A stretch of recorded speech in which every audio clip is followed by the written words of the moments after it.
I secretly went to my wife's office to surprise her on our 10-year anniversary, only to greeted by this. Unthinkable. With the rain we have had, we have crazy hours trying to make up time that we missed. So I work 12 hours on the days it's nice, sometimes a little longer. If it's raining when I get up, I don't go in. Some days we get sent home when it starts, too dangerous. I usually hit the gym for an hour or two. Thursday we start at 6 a.m. Mid-morning starts to rain hard. We go home. I go to the gym as usual. I cut the workout short and head downtown to see my wife Megan to give her flowers and make plans for dinner that night if possible. We really haven't seen much of each other this week. I went to bed around 9 p.m. She wasn't home. Called me earlier. She's working late. Not unusual for the past month. I stopped and got some flowers and went into her building about 12:30. Nicole was at the receptionist desk. I told her I got here later than I wanted and asked if she could put the flowers on Megan's desk. She said, "I don't think they went to lunch yet. Why not drop them off yourself?" She buzzed the door to get back to the offices. The place was deserted. I went to her office. The door was closed. I always walk in unless the receptionist tells me she's in a meeting. I walk in and some guy is standing behind her, nuzzling her neck. She's reaching back over his head. She's giggling only as she can, saying, "We gotta get this done." I am gut punched. I slammed the flowers down and said, "Happy anniversary," and walked out. I didn't hear what she said. Nicole said goodbye and left. Made it to the elevators and out the building. Then my phone started ringing. I boiled my eyes out all the way home, went into the garage, pulled my camping gear out of the rafters, and took off. I drove about 2 hours to a state park. I had no idea what to do. I just had to run. I hiked a trail we've been on in the past, about a 3-hour hike. I don't drink much, so I had no booze. I just sat there thinking. Looking back, I am glad I was in a rush. Normally, I bring a 45 cal. With me camping, we have black bears, which generally scare off, but get aggressive if hungry or cubs are around. The way I was feeling, I might have eaten the barrel that night. My phone was blowing up for Megan, so I had turned it off. I left the park to get reception and turned it on to see my good friend called. I called him back. He said Megan called him to check on me, make sure I didn't do anything stupid. We talked a bit, told him I got to thinking this through, and would catch up on Friday. So while I am thinking about this, I go over our marriage from the beginning to see what I missed. We come from completely opposite backgrounds. My grandfather raised me with my mom. He taught me about life. He had a little saying about everything. He told me marriage would be the hardest job I ever had. He had to work on it every day. God, I miss him. We did not have much. Heard Mom and Grandpa having many discussions about bills.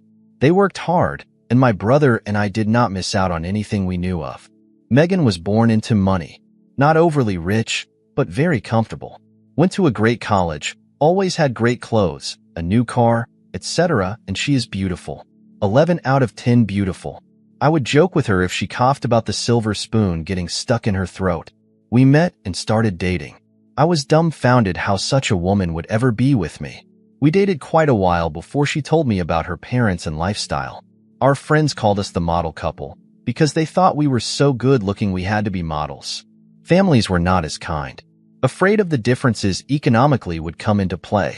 Her dad and I started to get along, but her and my mom took some convincing. We graduate and get her first job. We plan on getting married. We work out between us that we would expose each other to our lives that we live. I took her white water rafting. She took me to the symphony. We went ziplining. We went to an art opening, etc. We agreed that we had to experience the other's interests. She was really enthused about the more physical things we did. I kind of like this symphony and such. I own 2 tuxedos now.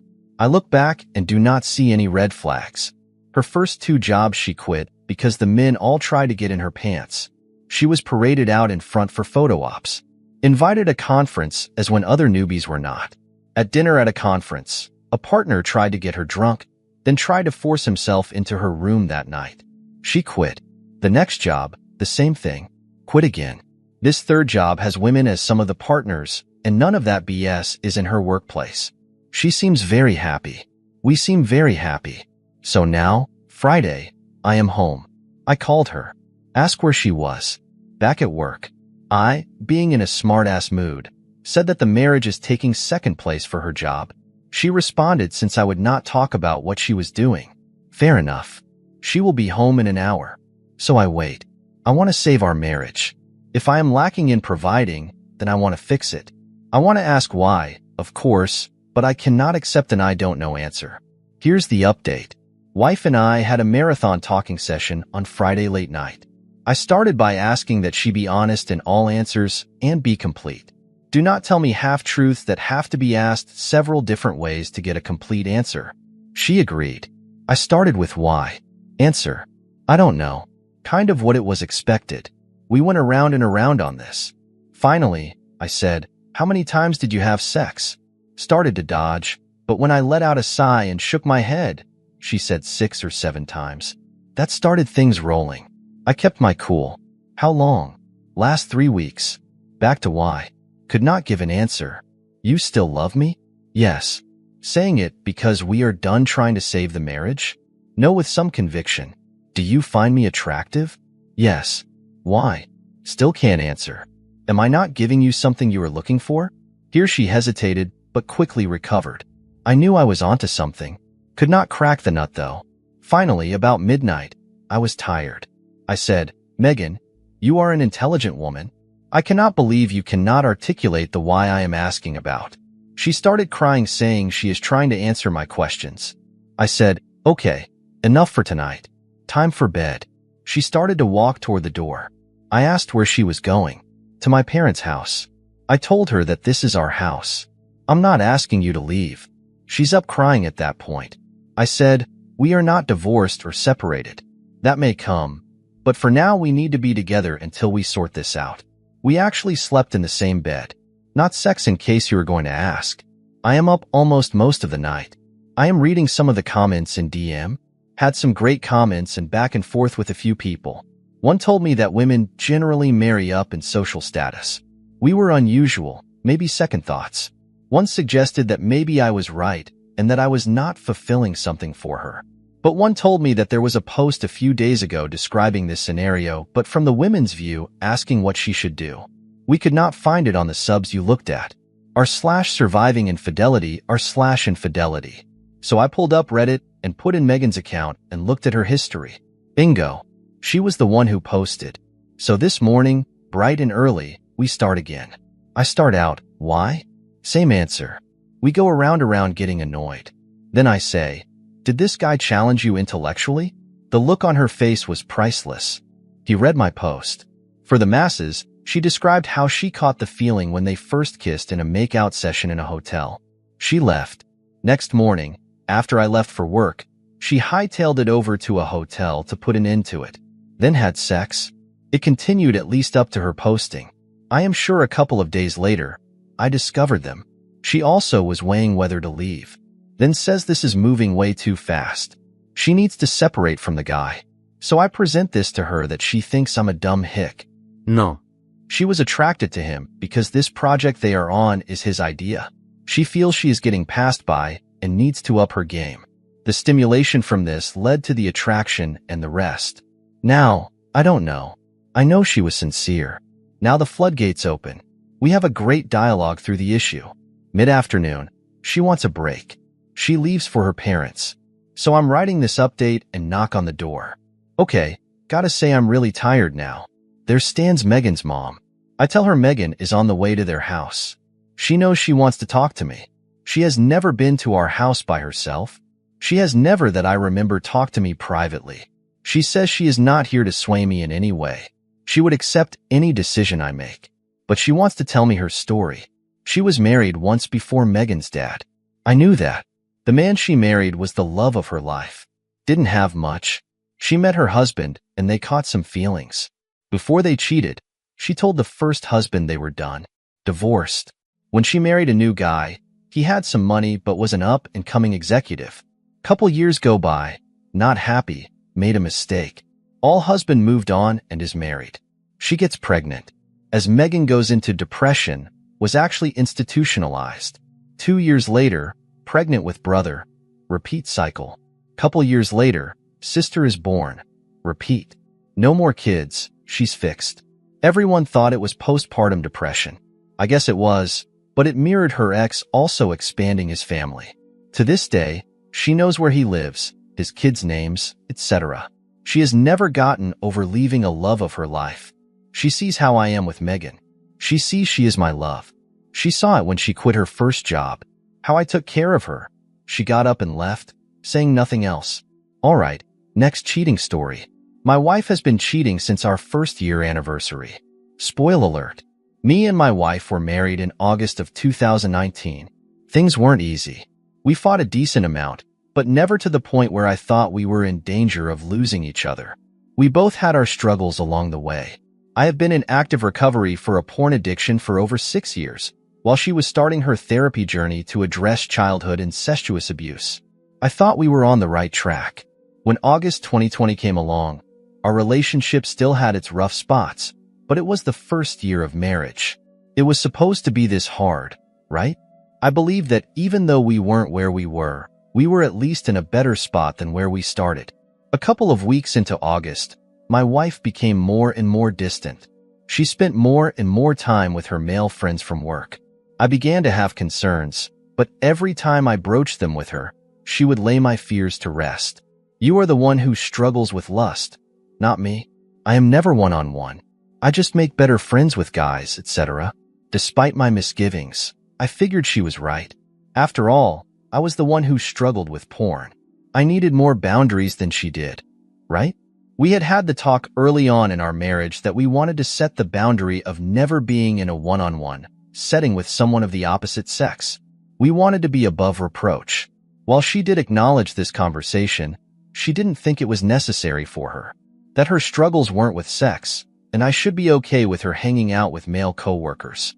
They are all Christian guys working at a Christian restaurant. What could happen? In mid-August, we celebrate our anniversary.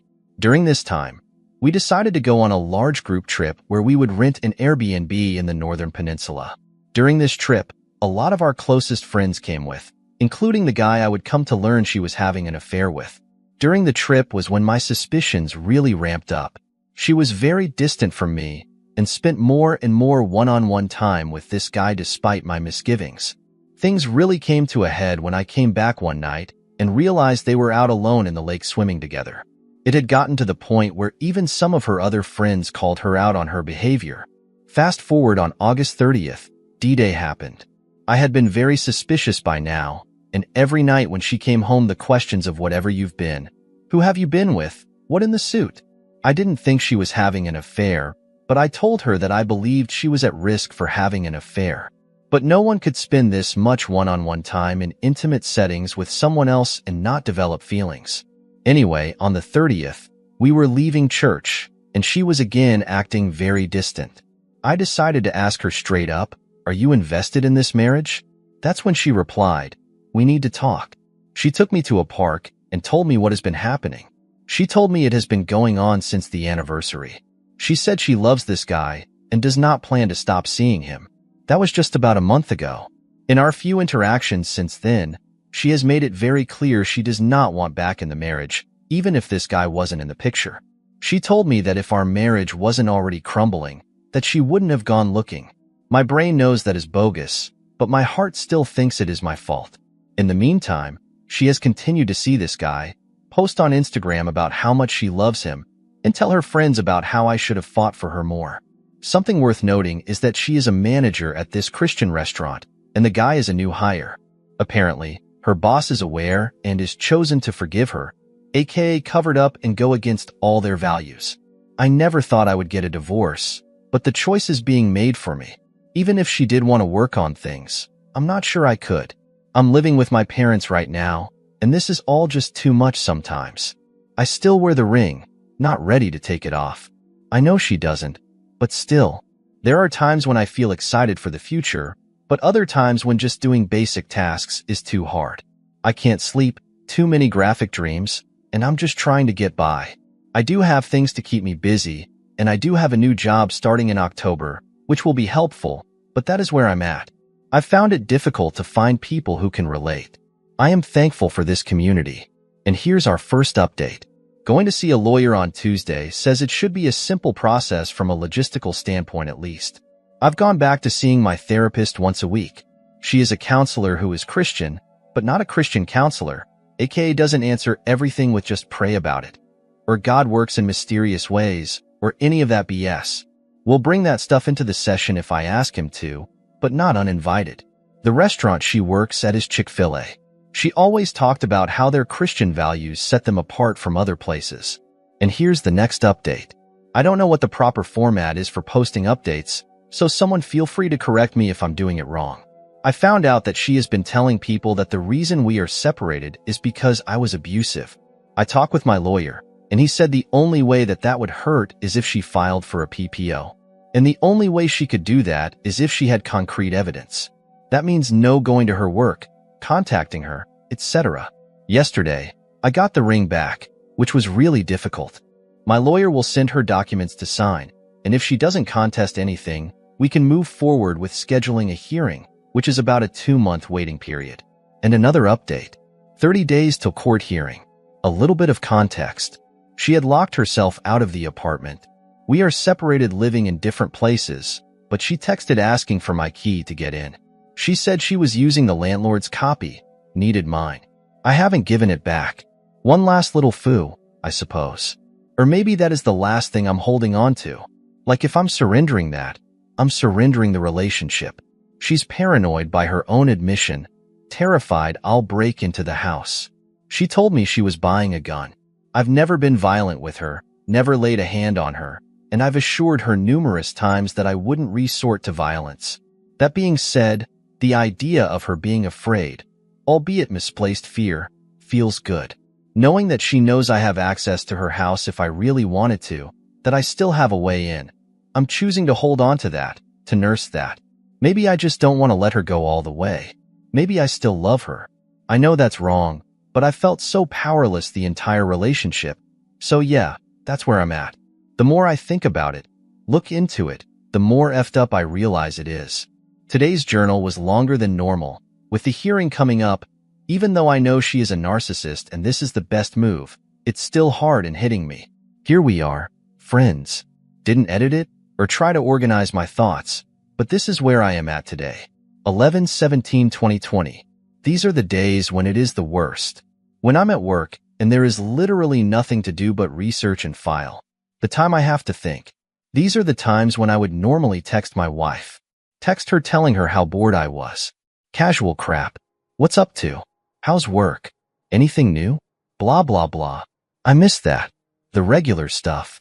The day-to-day stuff. I forgot how lonely it is to be single. There, I said it. I'm single. 31 days until the court date, and I'm scared. I am really freaking scared. Talk to Scott about the key. Explain that all behavior has a function. This is the only thing I have control over. It makes sense. I never had control during the marriage. I don't have control during the divorce. Handing over the key is giving it up. 100% giving up. I don't want to go home. I don't want to go to work. I'm struggling. Really struggling. Having trouble finding something to look forward to. I don't know if I'll come back from this. Scott told me to reclaim my past. Reclaim my reality. Not wait for someone else to validate my experience. That's really the reason I'm writing the letter. To get acknowledgement from her. For her to give me permission to have my reality. I don't let myself have it if it can't be justified or validated by someone else. I'm on a roller coaster.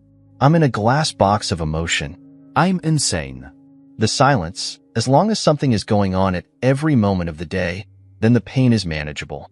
I'm not busy. I'm with my thoughts. With my brain. I hate my brain. I feel between a rock and a hard place. I've begun to really dig into the research. Right now, I have over 26 peer-reviewed articles related to narcissism, childhood sexual abuse, and its relation to infidelity.